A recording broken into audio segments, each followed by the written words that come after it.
Hello students. तो आज की इस वीडियो में हम लोग बात करने जा रहे हैं फिज़िक्स के एक बहुत ही फंडामेंटल टॉपिक की, जो कि है फंडामेंटल फोर्सेस। तो इस लेक्चर में हम लोग बात करेंगे कि ऐसी कौन सी फोर्सेस हैं जो कि हमारे यूनिवर्स को गवर्न कर रही हैं, जिनकी हेल्प से हमारा यूनिवर्स चल रहा है, और ऐसी कौन सी फोर्सेस हैं जिनको हम फंडामेंटल फोर्सेस बोल सकते हैं। तो आज की इस वीडियो में हम लोग बात करेंगे 4 फंडामेंटल फोर्सेस के बारे में, जो कि हैं gravitational forces, electromagnetic forces, strong interactions and weak interactions. तो वन बाय वन हम कंप्लीट एनालिसिस करेंगे इन फोर्सेस का। तो चलते हैं। ये टॉपिक आप लोग बेसिक फिजिक्स के टॉपिक के अंडर भी कवर कर सकते हो, या फिर ये +1 स्टैंडर्ड का फर्स्ट चैप्टर के अंडर भी आप इसको कवर कर सकते हो। तो देखते हैं ग्रेविटेशनल फोर्सेस। ग्रेविटेशनल फोर्सेस, जैसे कि हम लोग स्टार्टिंग से बहुत पहले से पढ़ते आ रहे हैं कि ग्रेविटेशनल फोर्सेस, एप्पल का गिरना, हमारे ऊपर जंप करने के बाद वापस नीचे गिरना, ये सभी एग्जांपल्स हम पढ़ते थे ग्रेविटेशनल फोर्सेस के अंडर। लेकिन हमने 9th क्लास में ये भी पढ़ा था कि ग्रेविटेशनल फोर्सेस कोई भी दो मासेस के बीच में एक्ट करती हैं। Gravitational forces act between any two masses. Gravitational force होने के लिए सिर्फ दो मासेस चाहिए आप लोगों को। तो ग्रेविटेशनल फोर्सेस अट्रैक्टिव फोर्सेस हैं बिटवीन टू ऑब्जेक्ट्स। और क्यों है ये? उनके मास की वजह से।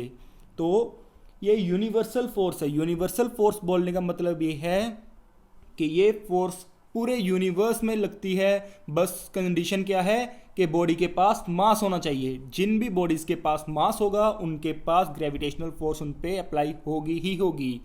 तो एक छोटा सा फॉर्मूला देखते हैं। अगर दो बॉडीज हैं कि मास m1, दूसरी का मास है m2, और दोनों के बीच में सेपरेशन है r की, तो जो फोर्स लगेगी वो according to Newton's law of gravitation लगेगी। And this is given by F equals g m1 m2 by r square, where g is universal gravitational constant. g क्या है? Universal gravitational constant. तो देखते हैं, ये जो फोर्स लग रही है ये डायरेक्टली प्रोपोर्शनल है दोनों बॉडीज के मासेस के, और इन्वर्सली प्रोपोर्शनल है दोनों के बीच की सेपरेशन के। सेपरेशन के इन्वर्सली प्रोपोर्शनल है और मासेस के डायरेक्टली प्रोपोर्शनल है। तो ऐसी फोर्सेस जो कि डिस्टेंस ऑफ सेपरेशन के इन्वर्सली, स्क्वायर के इन्वर्सली प्रोपोर्शनल होती हैं, इनको हम बोलते हैं इन्वर्स स्क्वायर लॉ फॉलो करने वाली फोर्सेस। तो gravitational force follows inverse square law. तो आओ कुछ और भी प्रॉपर्टीज हम ग्रेविटेशनल फोर्सेस की स्टडी करते हैं। तो properties of gravitational forces are कि ये हमेशा अट्रैक्टिव फोर्सेस होती हैं। ये हमेशा ही क्या होंगी? अट्रैक्टिव फोर्सेस होंगी, और कभी भी रिपल्सिव नहीं होंगी। और ये वीकेस्ट फोर्सेस ऑफ नेचर हैं। ये वीकेस्ट फोर्सेस हैं नेचर में। सर क्या बात कर दी, वीकेस्ट फोर्सेस हैं? जी हाँ, बिल्कुल ये वीकेस्ट फोर्सेस हैं। इवन देन हमारा जो सोलर सिस्टम है, हमारी जो अर्थ की रेवोल्यूशन है अराउंड द सन, मून की रेवोल्यूशन है, टाइड्स की फॉर्मेशन है, हमारा अर्थ की तरफ गिरना है, अपने एप्पल का नीचे गिरना है, ये सारी की सारी फोर्सेस जो लग रही हैं ग्रेविटेशन के अंडर ही हैं। ये ग्रेविटेशनल फोर्सेस का ही पार्ट है, लेकिन फिर भी these forces are weakest forces in the nature. और ये बहुत लॉन्ग रेंज फोर्सेस हैं। लॉन्ग रेंज फोर्सेस भी हैं, और ये भी बोलते हैं हम कि दीज फोर्सेस जो हमने अभी यूनिवर्सल लॉ ऑफ ग्रेविटेशन पढ़ा, वो हम पॉइंट मासेस के लिए अप्लाई करते हैं। लॉन्ग रेंज फोर्सेस का मतलब कि हाँ जी, जब दो बॉडीज का मास बहुत बड़ा हो और उनकी सेपरेशन भी बहुत बड़ी हो, तो चाहे कितनी भी सेपरेशन है, कितना भी लंबा डिस्टेंस है, ये आप ग्रेविटेशनल फोर्सेस का कंसेप्ट अप्लाई कर सकते हो। ग्रेविटेशनल फोर्सेस का कंसेप्ट आप अप्लाई कर सकते हो, चाहे उनके बीच की सेपरेशन कितनी भी बड़ी है। उसके बाद इनवर्स स्क्वायर लॉ ये फॉलो करती हैं। हमने अभी देखा these are central forces. Central forces मतलब एक बॉडी के सेंटर से दूसरी बॉडी के सेंटर तक। जो मासेस m1 और m2 की हमने बात की, उन दोनों के m1 के सेंटर से m2 के सेंटर तक ये फोर्स लगेगी। उसके बाद these are conservative in nature. These forces ये जो है ये कंजर्वेटिव फोर्सेस होती हैं, और ये भी न्यूटन का थर्ड लॉ जो क्या है, action reaction law, every action has equal and opposite reaction, उसको फॉलो करती हैं। मतलब जितनी force attractive body a mass m1 m2 पे अप्लाई करेगा, उतनी ही force of attraction mass m2 m1 पे अप्लाई करेगा। तो जो बात मैंने बोली थी अभी कि हाँ जी हमारी जो प्रॉपर्टीज हैं, देखते हैं दोबारा से एक बार देख लो, रिवाइज कर लो कि these are always attractive forces, weakest forces हैं ये, लॉन्ग रेंज फोर्सेस हैं, कितना भी लंबा डिस्टेंस हो doesn't matter, inverse square law को फॉलो करती हैं ये, सेंट्रल फोर्सेस हैं ये, कंजर्वेटिव हैं नेचर में, और न्यूटन के थर्ड लॉ को फॉलो करती हैं। तो ये थी हमारी ग्रेविटेशनल फोर्सेस। इसके बाद हम चल रहे हैं हमारी इलेक्ट्रोमैग्नेटिक फोर्सेस की तरफ। इलेक्ट्रोमैग्नेटिक फोर्सेस किन के बीच में होगी? जो पहले ही वर्ड हमें पता चल रहा है, इलेक्ट्रॉन से रिलेटेड मतलब चार्ज पार्टिकल से related. These forces will be experienced by only charge particles. ये चार्ज पार्टिकल्स के बीच की फोर्सेस होंगी, और ये अट्रैक्टिव और रिपल्सिव दोनों हो सकती हैं। अगर तो हमारे पास लाइक चार्जेस हैं, लाइक चार्जेस मतलब दोनों पॉजिटिव या फिर दोनों नेगेटिव चार्जेस हैं, फिर तो these forces are going to be repulsive forces. अगर हमारे पास ये ऑपोजिट चार्जेस हैं, मतलब एक पॉजिटिव है और दूसरा नेगेटिव है, तो these forces are going to be attractive in nature. और जो फॉर्मूले से हम देखते हैं, अगर एक चार्ज हमारे पास Q1 है और दूसरा चार्ज हमारे पास Q2 है और उन दोनों की सेपरेशन R है, तो हमारी फोर्स का फॉर्मूला क्या बनता है? F equals K Q1 Q2 by R square. और यहाँ पे भी K क्या है? कांस्टेंट है। तो हमने देखा ये फॉर्मूला भी कुछ कुछ हमारे ग्रेविटेशनल फोर्सेस से मिलता जुलता फॉर्मूला है। जी हाँ, ये फोर्सेस भी सेंट्रल फोर्सेस होंगी और ये फोर्सेस भी इनवर्स स्क्वायर लॉ, जैसे कि हम देख सकते हैं इनवर्स स्क्वायर लॉ को ये फॉलो करेंगी। तो इसके बाद हम देख रहे हैं इलेक्ट्रोमैग्नेटिक फोर्सेस की प्रॉपर्टीज को। तो देखते हैं इलेक्ट्रोमैग्नेटिक फोर्सेस में भी अट्रैक्टिव एंड रिपल्सिव। अभी हमने देखा कि ये चार्ज पे डिपेंड करेंगी कि चार्ज कैसे हैं दोनों, तो उस बात पे डिपेंड करके ये अट्रैक्टिव भी हो सकती हैं और रिपल्सिव भी हो सकती हैं। जी हाँ, ये forces inverse square law follow कर रही हैं। हमने देखा कि F is inversely proportional to square of the distance between them. These are also, जैसे कि हमारी gravitational forces long range forces थी, तो इलेक्ट्रोमैग्नेटिक फोर्सेस भी लॉन्ग रेंज फोर्सेस हैं। और वैसे ही ये भी सेंट्रल फोर्सेस हैं और कंजर्वेटिव भी है नेचर में।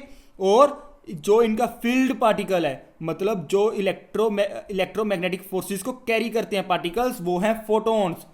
फोटॉन्स क्या होते हैं? ये मासलेस पार्टिकल्स हैं।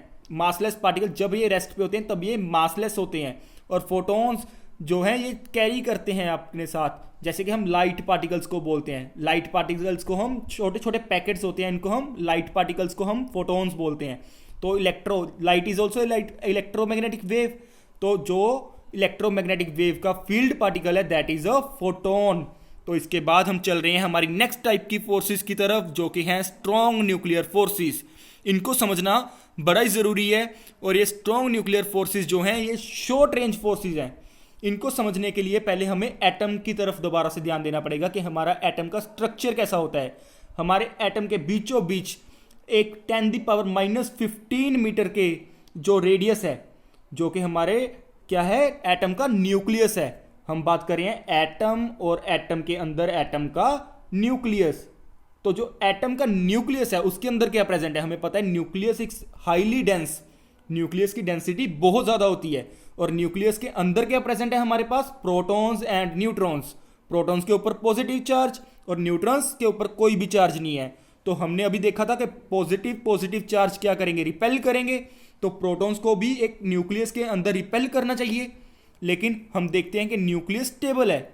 न्यूक्लियस क्या है? स्टेबल है। न्यूक्लियस बर्स्ट नहीं होता। न्यूक्लियस में फोटॉन्स एक दूसरे को रिपेल नहीं कर रहे। क्यों? क्योंकि वहां पे एक और टाइप की फोर्सेस एग्जिस्ट कर रही हैं that are strong nuclear forces.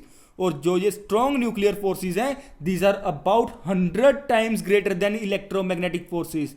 जो हमने रिपल्सिव फोर्सेस की बात की, जो हमने इलेक्ट्रोमैग्नेटिक फोर्सेस की बात की, ये फोर्सेस उन फोर्सेस से भी 100 गुना ज्यादा पावरफुल हैं। तो ये क्या करती हैं? न्यूक्लियस को बाइंड करके रखती हैं और न्यूक्लियस को स्टेबल बना के रखती हैं। तो आइए देखते हैं इन स्ट्रॉन्ग न्यूक्लियर फोर्सेस की प्रॉपर्टीज। तो these are short range forces. ये सिर्फ तभी एग्जिस्ट करती हैं जब आपका ऑर्डर 10⁻⁻14 हो। 10⁻⁻14 से छोटा रेडियस हो आपका, तभी ये फोर्सेस आपको देखने को मिलेगी। मतलब आपके न्यूक्लियस के साइज के अंदर अंदर ही आपको ये फोर्सेस देखने को मिलेंगी। These are charge independent forces. Charge independent forces कहने का मतलब क्या है? चाहे फोटॉन्स और फोटॉन्स हैं, चाहे न्यूट्रॉन्स और न्यूट्रॉन्स हैं, चाहे फोटॉन्स और न्यूट्रॉन्स हैं, ये सभी पार्टिकल जो कि एक न्यूक्लियस के अंदर एग्जिस्ट कर रहे हैं, उन सभी पार्टिकल्स के अंदर ये फोर्सेस लगती हुई दिखाई देंगी। और ये फोर्सेस ना तो इनवर्स स्क्वायर लॉ फॉलो करेंगी, ना ही ये सेंट्रल फोर्सेस होंगी, और ना ही ये कंजर्वेटिव नेचर की होंगी। तो हमने याद रखना इनकी प्रॉपर्टीज कि these are short range forces, they are exist only when the radius is lesser than 10⁻⁻14 metre, they are charge independent forces, और ये कोई इनवर्स स्क्वायर लॉ फॉलो नहीं करती, ये कोई सेंट्रल फोर्सेस नहीं है, और ये कोई कंजर्वेटिव फोर्सेस भी नहीं है। इसके बाद चलते हैं हम वीक न्यूक्लियर फोर्सेस की तरफ। तो वीक न्यूक्लियर फोर्सेस जो हैं, ये हमारी फोर्सेस तब एग्जिस्ट करती हैं जब हमारे पास कोई न्यूक्लियर रिएक्शन होती है। तो न्यूक्लियर रिएक्शंस में जब बीटा डीके होता है, उस टाइम पे हमें ये अपनी वीक न्यूक्लियर फोर्सेस दिखाई देती हैं। ठीक है, अभी के लिए हम जस्ट इतना समझेंगे कि बीटा डीके होता क्या है। बीटा डीके के टाइम पे क्या होता है, हमारे पास जो एलिमेंट्री पार्टिकल्स हैं, जो प्रोटॉन्स न्यूट्रॉन्स हैं, ये एक दूसरे में चेंज होते हैं। प्रोटॉन्स न्यूट्रॉन्स में, इलेक्ट्रॉन्स में, इनमें चेंज होते रहते हैं। और इस टाइम पे हमारे पास एंटी न्यूट्रिनोस भी फॉर्म होते हैं, जो कि हम आगे फर्दर स्टडीज में पढ़ेंगे। और वहां पे हमारी जो इलेक्ट्रॉन्स हैं और एंटी न्यूट्रॉन्स हैं, एंटी न्यूट्रिनोज हैं, ये इंटरेक्ट करते हैं एक दूसरे के साथ थ्रू दीज वीक फोर्सेस। और इन वीक फोर्सेस को हम बोलते हैं वीक न्यूक्लियर फोर्सेस। इन वीक फोर्सेस को हम बोलते हैं वीक न्यूक्लियर फोर्सेस। और इनको वीक इसलिए बोलते हैं, हालांकि ये these are stronger than gravitational forces, फिर भी हम इनको वीक इसलिए बोलते हैं। एक तो ये बहुत छोटे रेडियस में, जब हमारा एक प्रोटॉन के अंदर की बात कर रहे हैं, अभी हम जो हमने न्यूक्लियर फोर्सेस की बात की थी, that we talked about nucleus के अंदर, लेकिन ये उससे भी छोटी डिस्टेंस में, these are very very short range forces.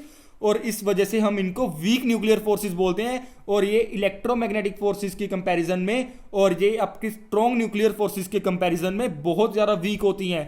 तो इसकी वजह से इनका नाम भी क्या पड़ गया, वीक न्यूक्लियर फोर्सेस। तो अभी इनकी प्रॉपर्टीज देखते हैं। These are 10⁻25 times stronger than gravitational forces. ये ग्रेविटेशनल फोर्सेस से तो बहुत ज़्यादा स्ट्रॉन्ग है। और ये एग्जिस्ट किनके बीच में कर रही हैं, लेप्टॉन्स और लेप्टॉन्स के बीच में, एंड लेप्टॉन्स एंड मीजन्स के बीच में। तो लेप्टॉन्स और मीजॉन्स क्या होते हैं, ये हम आगे पढ़ेंगे थोड़े टाइम के बाद। अभी हमारे बेसिक्स है, तो जस्ट इनके नाम को याद कर लो।